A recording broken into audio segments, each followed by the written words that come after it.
Hello दोस्तों, कैसे हैं आप सब। आज हम आपको भारत के एक बेहद ही खूबसूरत राज्य कर्नाटक की सैर पर ले जाने वाले हैं। तो चलिए कर्नाटक की इस शानदार यात्रा पर निकलते हैं। कर्नाटक की जनसंख्या 2011 की जनगणना के अनुसार 6,11,30,704 थी, जिसमें 3,09,66,657 50.7% पुरुष और 3,01,28,640 49.3% महिलाएं थीं। जनसंख्या विशेषताएं: घनत्व 319 प्रति किमी तो तहो शहरी जनसंख्या 38.67% लोग शहरी क्षेत्रों में रहते हैं।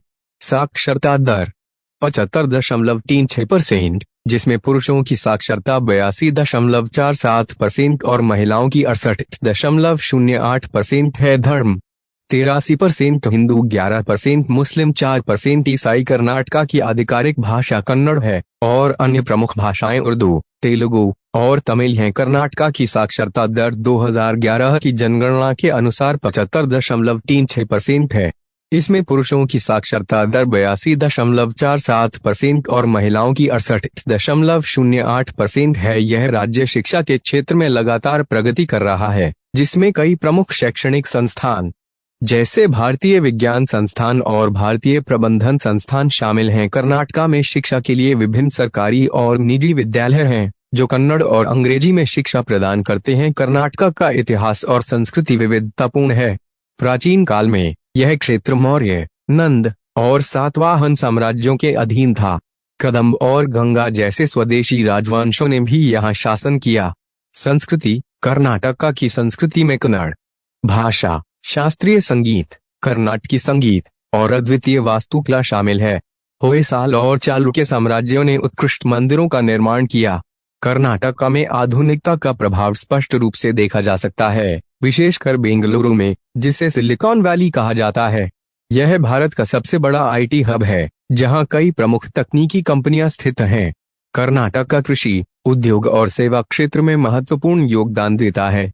यहाँ की अर्थव्यवस्था में कृषि का बड़ा हिस्सा है, जबकि औद्योगिक और सेवा क्षेत्र भी तेजी से विकसित हो रहे हैं।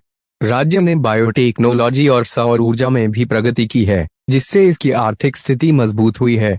कर्नाटक की पारंपरिक हस्तशिल्प में कई अनोखी कलाएं शामिल हैं, जो राज्य की सांस्कृतिक धरोहर को दर्शाती हैं। बिद्री कला बीदर में विकसित हुई यह धातु कला चांदी और अन्य धातुओं पर कारीगरी के लिए प्रसिद्ध है। इसमें जटिल डिजाइन बनाए जाते हैं और यह 14वीं शताब्दी से प्रचलित है। कर्नाटकी कढ़ाई: यह कढ़ाई शिल्प में विशेष रूप से साड़ी और अन्य वस्त्रों पर की जाती है, जिसमें रंग बिरंगे धागों का उपयोग होता है। गुड़ और चॉकलेट उत्पाद: कर्नाटक में गुड़ से बने विभिन्न उत्पादों का निर्माण होता है, जो स्थानीय बाजारों में लोकप्रिय हैं। लकड़ी की नक्काशी: कर्नाटक की लकड़ी की नक्काशी विश्व प्रसिद्ध है, जिसमें पारंपरिक डिजाइन और आधुनिक कला का मिश्रण देखने को मिलता है। ये हस्तशिल्प कर्नाटक की सांस्कृतिक पहचान को मजबूत करते हैं और यहाँ के कारीगरों की मेहनत को दर्शाते हैं। कर्नाटक की प्राकृतिक सुंदरता अद्वितीय और विविधतापूर्ण है। पहाड़ी क्षेत्र: कर्नाटक में वेस्टर्न घाट और ईस्टर्न घाट जैसे लुभावने पहाड़ी क्षेत्र हैं, जहाँ घने वन और हरे भरे पहाड़ियाँ देखने को मिलती हैं। नदियाँ और झरने: यहाँ की प्रमुख नदियाँ जैसे कावेरी, कृष्णा और तुंगभद्रा प्राकृतिक सौंदर्य को बढ़ाती हैं। जोग फॉल्स, जो भारत का दूसरा सबसे ऊंचा झरना है, यहाँ का एक प्रमुख आकर्षण है। वन्यजीव संरक्षण क्षेत्र: कर्नाटक में नागरहोले और बंडीपुर जैसे राष्ट्रीय उद्यान हैं, जो वन्यजीवों के लिए सुरक्षित स्थल प्रदान करते हैं। ऐतिहासिक स्थल: हम्पी और पट्टडकल जैसे स्थल न केवल ऐतिहासिक महत्व रखते हैं, बल्कि प्राकृतिक सौंदर्य से भी भरपूर हैं। तीर्थ स्थल: उडुपी और धर्मस्थला जैसे धार्मिक स्थल भी यहाँ की प्राकृतिक सुंदरता में योगदान देते हैं। इन सभी तत्वों ने कर्नाटक को एक प्रमुख पर्यटन स्थल बना दिया है। कर्नाटक में कई प्रमुख टूरिस्ट डेस्टिनेशन हैं, जो अपनी प्राकृतिक सुंदरता और सांस्कृतिक धरोहर के लिए प्रसिद्ध हैं। मैसूर पैलेस, जो यूनेस्को विश्व धरोहर स्थल है, यहाँ का प्रमुख आकर्षण है। यह महल अपनी भव्यता और वास्तुकला के लिए जाना जाता है। हम्पी, यह ऐतिहासिक शहर विजय विट्ठल मंदिर और अन्य प्राचीन संरचनाओं के लिए प्रसिद्ध है। बादामी गुफा मंदिर लाल बलुआ पत्थर की अद्भुत वास्तुकला का उदाहरण है और यह भी यूनेस्को की विश्व धरोहर में शामिल है। जोग फॉल्स भारत का दूसरा सबसे ऊंचा झरना जो 4 खंडों में गिरता है। यह प्राकृतिक प्रेमियों के लिए एक अद्भुत स्थल है।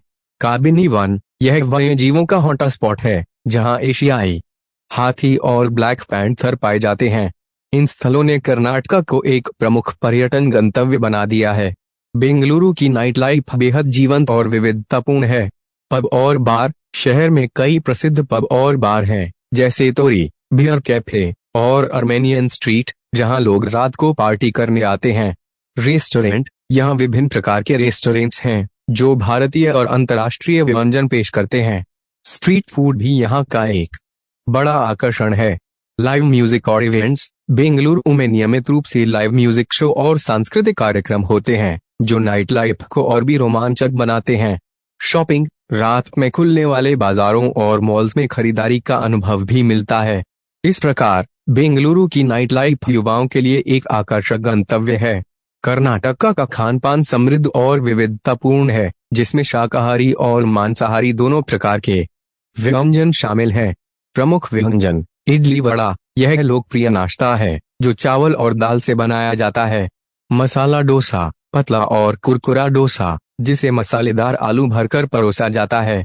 अक्की रोटी चावल के आटे से बनी रोटी जिसे सब्जियों के साथ खाया जाता है। कोरीगसी चिकन करी जिसमें नारियल और मसाले होते हैं, विशेषकर मंगलोरियन शैली में। मैसूर पाक घी चीनी और बेसन से बनी एक प्रसिद्ध मिठाई।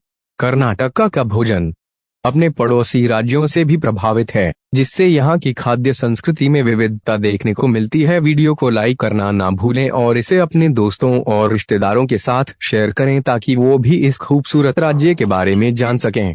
हमारे चैनल ट्रैवलोजी हिंदी को सब्सक्राइब करना ना भूलें ताकि आगे भी ऐसी और रोचक जानकारी मिलती रहे। धन्यवाद वीडियो को अंत तक देखने के लिए। अगली बार फिर मिलेंगे, तब तक अपना